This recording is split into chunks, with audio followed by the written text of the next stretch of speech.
Их эзэн Чингис хааны мэндэлсний 863 жилийн Монгол бахархлын өдрөөр Монгол Улсын ерөнхийлөгч Ухнагийн хүрэлцэх зарлаг гарган хууль зүйн салбараас анх удаа төрийн дээд шагнал Чингис хаан тэргүүн зэргийн одан актемч Содон сүрэнгийн наран гэрэлд хүртээсэн.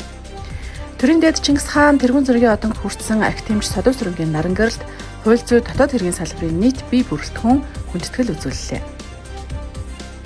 Монгол Улсын засгийн газрын 2025 оны 23 дугаар тогтоолоор батлагдсан улсын үзлэг зохион байгуулах тухай удирдамж, хууль зүйн дотоод хэргийн сайд төв комиссийн дарган баталсан төрийн байгууллагын архив албан хэрэг хөтлөлт, ажлын зохион байгуулалтын улсын үзлэг зохион байгуулах хуваарийн дагуу ажлын хэсэг шүүхийн шийдвэр гүйцэтгэх ерхий газарт төрийн байгууллагын ажлын зохион байгуулалт, албан хэрэг хөтлөлт, байгууллагын архив гэсэн 3 үндсэн дүгнэх шалгуур үзүүлэлтийн дагуу 2025 оны 11-р сарын 13-наас 14-ний өдрүүдэд улсын үзлэгийг зохион байгууллаа.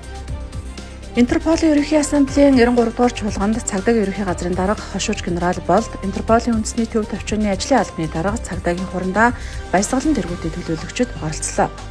Тус чуулганы хүрээнд цагдаагийн байгууллагын шинжилэл болон өдөр тутмын үйл ажиллагаанд инновац, технологийн ололтыг нэвтрүүлэх чиглэлээр дуршлаг солилцож, хамтын ажиллагааг улам эрчимжүүлж, хамтран ажиллахаар тохиролцжээ. Монгол улс анх дугаар үндсэн хуулиа баталж бүгд найрамд хуулсаа тунхагласны 101 жилийн ойн өдрөөр хууль зүйн салбарын шинжилгээ ухааны судалгаа сургалтын гол төв болсон хууль зүйн үндэсний хүрээлэн шинэ байрны нээлттэй хийлээ. Сүхбаатар дүүргийн 11-р хорон дах 2000 м2 газарт шинэ барилгыг Хилийн цэргийн Тэг 119-р анги барьж 2025 оны 10-р сарын 3-нд хүлээлт өгсөн байна.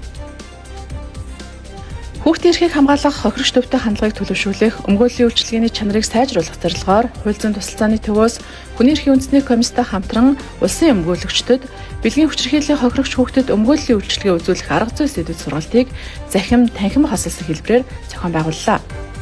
Уг сургалтыг хүний эрхийн үндэсний комиссийн гишүүн хууль зүйн ухааны доктор Инх Болд удирдах явууллаа. Хууль зүйн дотоод хэргийн сайдын нэрэмжит 2025 оны эрдэм шинжилгээний шилдэг бүтээл, шилдэг илтгэл, грант олгох төслийн эзэд шагналаа гардаж авлаа.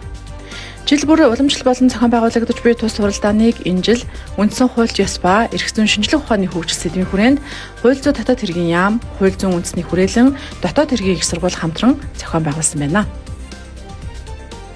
Анх дугаар үндсэн хуулиа баталж бүгд найрамд хуулсаа тунхагласны 101 жилийн ойг тохиолдуулан Монгол Улсын ерөнхийлөгч Ухнагийн хүрэлцэх зарлаг гарган Хилийн цэргийн дуу бүжгийн чуулгын гоцол дуучин, бэлтгэл ахлах аглагч, наран цэцэгт Монгол Улсын гавь жүжигчин цал хүртээлээ.